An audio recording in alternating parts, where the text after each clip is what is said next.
तो guys chaos वार के पिछले एपिसोड में आपने देखा कि थोर क्योस किंग के सबसे ताकतवर एलियन स्लेव गॉड ग्लोरी को हरा देता है। इसके बाद वो असहाय बनकर एक इंसान के रूप में जमीन पे गिर जाता है, जहाँ एक औरत उसे अपने घर में ले आती है जो अपनी फैमिली और विश्वास दोनों खो चुकी थी। हालांकि इन दोनों की जिंदगी काफी अच्छी कट रही थी, लेकिन थोर का पास्ट फिर से उसके सामने आकर खड़ा हो चुका है। बेका बता रही है वो भिन-भिनाहट वो हर जगह थी, न सिर्फ हमारे चारों तरफ बल्कि हमारे अंदर। वो हमारी सोच और फीलिंग्स के अंदर थी, हमारी सोल्स के अंदर थी।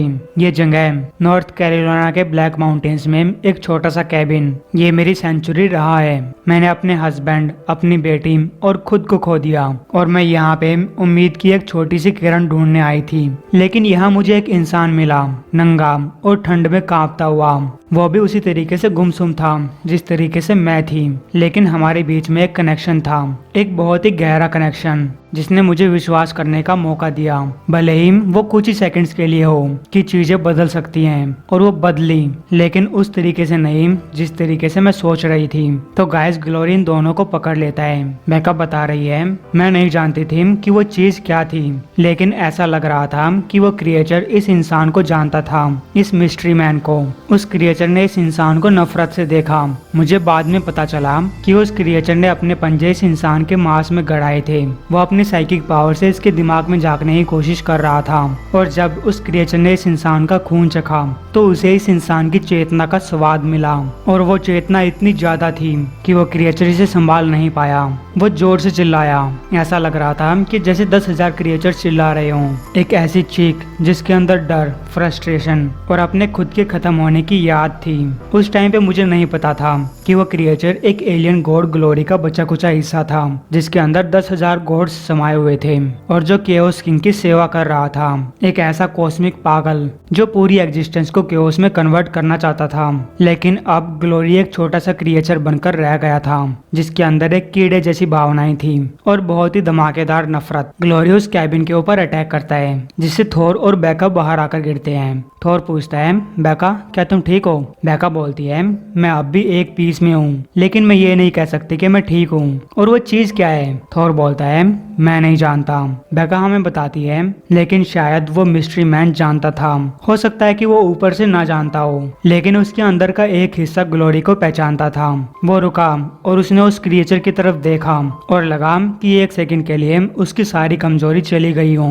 उसके अंदर गुस्सा भरा हुआ था, अहंकार भरा हुआ था। ऐसा लग रहा था कि जैसे कि वो अपना हाथ घुमाएगा और इस ग्लोरी चीज के टुकड़े टुकड़े कर देगा। लेकिन तब इंसानियत लौट आई और उसके साथ डर लौट आया, और फिर हम कार की तरफ भागे, लेकिन बहुत लेट हो चुका था। ग्लोरी ने कार को डिस्ट्रॉय कर दिया था। मैं अपनी पूरी ताकत लगाकर जंगलों की तरफ भागी। मेरी फैमिली को खोना मेरे लिए एक बुरे सपने की तरह था, लेकिन ये सब तो कैओस था। और गाइस फिर थोर भागता भागता गिर जाता है। बेका उसे खड़े होकर फिर से भागने के लिए बोलती है, जिसपे थोर बोलता है कि मेरी टांग पे चोट लगी है, तुम जाओ इससे पहले कि वो क्रिएचर यहाँ पे आ जाए। लेकिन मुझे उस इंसान के लिए वापस जाना पड़ा, और जैसे ही मैं उसके पास पहुंची, कुछ भाले जैसी चीजें हमारे चारों तरफ आके गड़ गई, जैसे हमारे चारों तरफ एक पिंजरा बना रही हूँ। और तब मैं जानती थी कि मैं मरने वाली हूँ। मेरे अंदर का एक हिस्सा डरा हुआ था, लेकिन दूसरा हिस्सा वो शांत था, वो हिस्सा जो मौत चाहता था। तब से जब से फिलिप्स और अमांडा उस कार एक्सीडेंट में मारे गए थे, लेकिन मेरे अंदर की एक चीज ने उन दोनों हिस्सों को गायब कर दिया।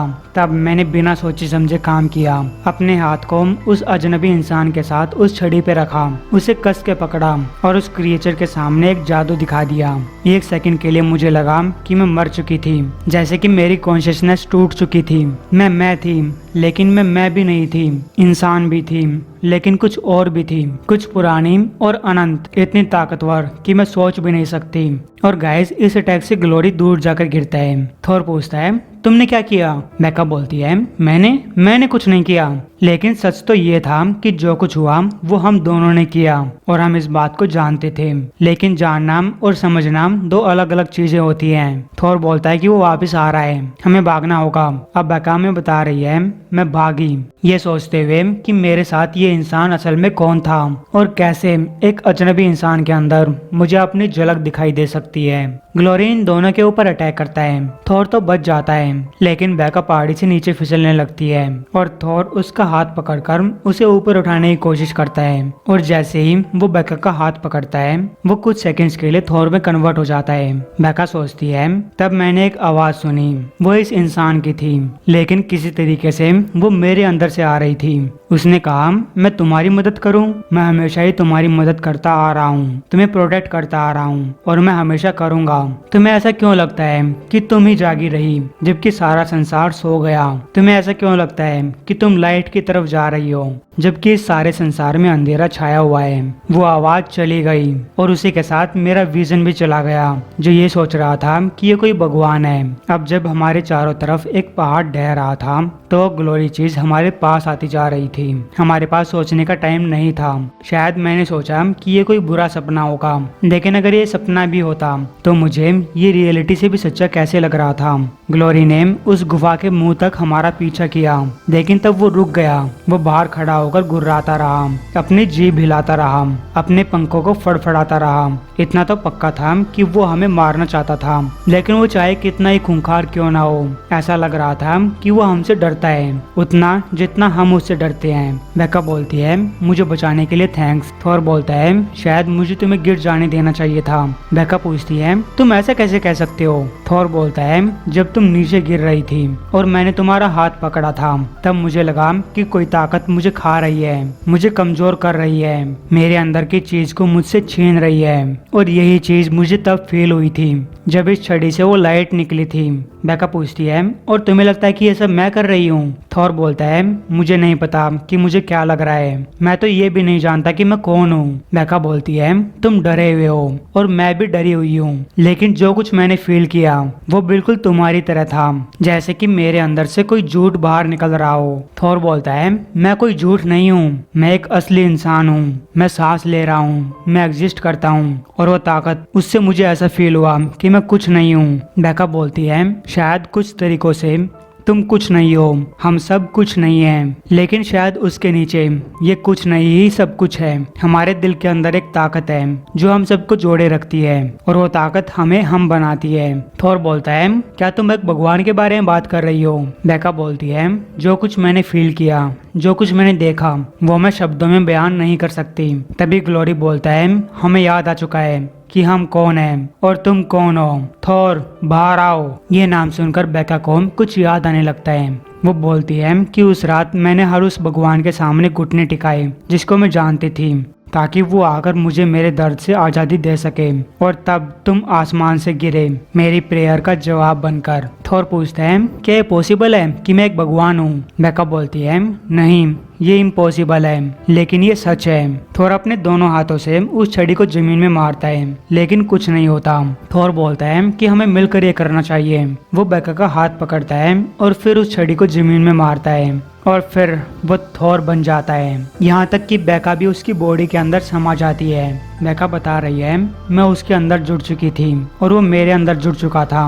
हम एक बन चुके थे, एक ऐसी चीज जो हम दोनों से कहीं ज्यादा थी। मुझे ऐसा लगा कि जैसे मेरे अंदर बहुत सारी पावर बह रही हो और हमने ग्लोरी को पीछे धकेल दिया, लेकिन वो एलियन फिर से खड़ा हो गया।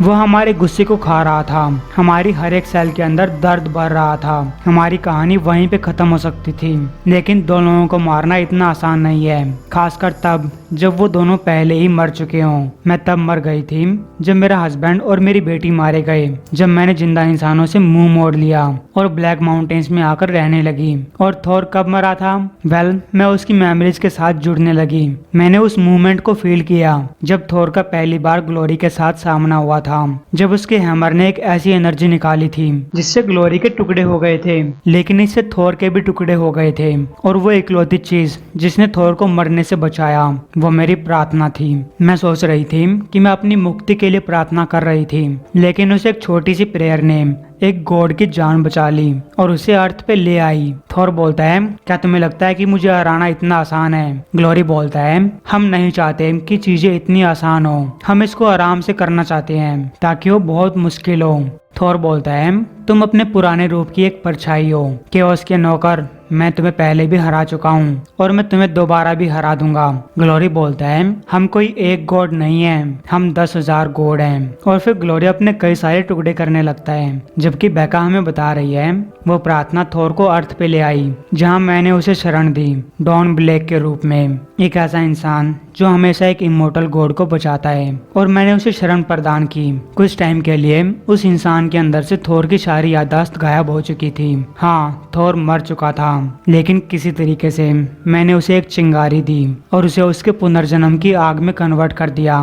मेरा उसके ऊपर विश्वास था जिसने थोर को फिर से जिंदा कर दिया। हालांकि उसने भी मेरी मदद की और अचानक से मुझे समझ में आ गया कि वो सालों से मेरी मदद करता आ रहा था। कई जिंदगियों से शताब्दियां बीत गई और मैंने उस औरत को देखा जो अपने आप को अकेला फील कर रही थी और भगवान के सामने एक प्रार्थना कर रही थी, थंडर गॉड के सामने। तब भी थोर ने मेरी प्रार्थना का जवाब दिया था और अब भी वो दे रहा है। उन पुराने दिनों की यादें, थोर के साथ मेरा कनेक्शन हमेशा था।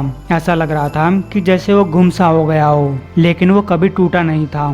ग्लोरी अपने कई सारे रूप बनाकर थोर के ऊपर अटैक करने लगता है। थोर बोलता है, एक झूठ हो चाहे 10,000 झूठ हो, लेकिन सच्चाई की ताकत के सामने ये कुछ नहीं है, उस पवित्र रोशनी के सामने जो हमेशा झूठ जला देती है। ग्लोरी बोलता है, तुमने हमें परछाई में बदल दिया होगा, लेकिन केओस किंग की ताकत से हम दोबारा जिंदा हो चुके हैं। वो अब भी हमारे अंदर अपनी ताकत भर रहा है, हमें फिर से जिंदा कर रहा है। और जब केओस किंग हमारा साथ दे रहा है तो तुम्हारा ये सपना जिसको तुम रियलिटी बुलाते हो ज्यादा लंबे टाइम तक नहीं टिक पाएगा। लेकिन इससे पहले कि हर जगह गुमनामी छा जाएगी, हम तुम्हें मार देंगे, तुम्हें हमारी ग्लोरी के अंदर एब्जॉर्ब कर लेंगे। तो बताओ, ग्लोरी के शरीर में आकर तुमको कैसा लग रहा है? बेका बता रही है, थोर ने उस ग्लोरी के खिंचाव से लड़ने की बहुत कोशिश की और मुझे कोई शक नहीं है कि वो मरते दम तक लड़ता रहता, लेकिन मैंने उससे कहा कि वो लड़ना छोड़ दे, ग्लोरी को हमको कंज्यूम करने दे।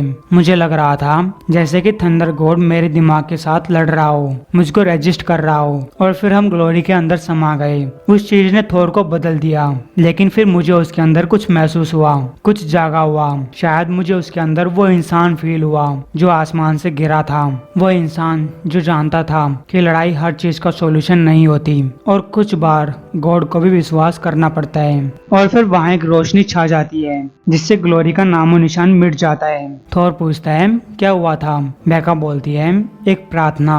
जिस पे थोर पूछता है कि मैं कुछ समझा नहीं। बेका बोलती है, जब ग्लोरी हमको एब्जॉर्ब कर रहा था, हम दोनों ने एक साथ प्रार्थना की, गॉड्स और इंसानों के क्रिएटर से।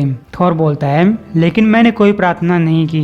बेका बोलती है, नहीं थोर, तुमने नहीं की, तुम नहीं कर सकते, लेकिन डॉन ब्लैक ने की थी, तुम्हारे इंसानी रूप ने। हम सब हमारे क्रिएटर की एक परछाई है, एक ऐसी चीज जिसमें पूरा वर्ल्ड समाया हुआ है और हमारे अंदर उस क्रिएटर की पावर समाई हुई है। ब्लैक और मैंने उस पावर को बुलाया और उसने हमारा जवाब दिया। थोर बोलता है, और ग्लोरी उस जवाब को सहन नहीं कर पाया। मैं उस ग्लोरी को फील कर सकता हूँ, वो अब भी मरा नहीं है, वो फिर से जिंदा होगा। बेका बोलती है, मैं जानती हूँ, और जब वो फिर से जिंदा होगा तब उसे रोकने के लिए तुम उसके सामने खड़े हो जाना, तुम दोनों। और फिर थोर इंसानी रूप में आकर बेका को किस करता है। इसके बाद थोर बोलता है कि केओस वार अब भी चल रही है, मुझे जाना होगा। बेका बोलती है, मैं जानती हूँ, गुड बाय मेरे प्यारे मिस्ट्री मैन, बस विश्वास मत खोना और मैं भी नहीं खोऊंगी। और फिर थोर केओस वार में लड़ने के लिए चल पड़ता है।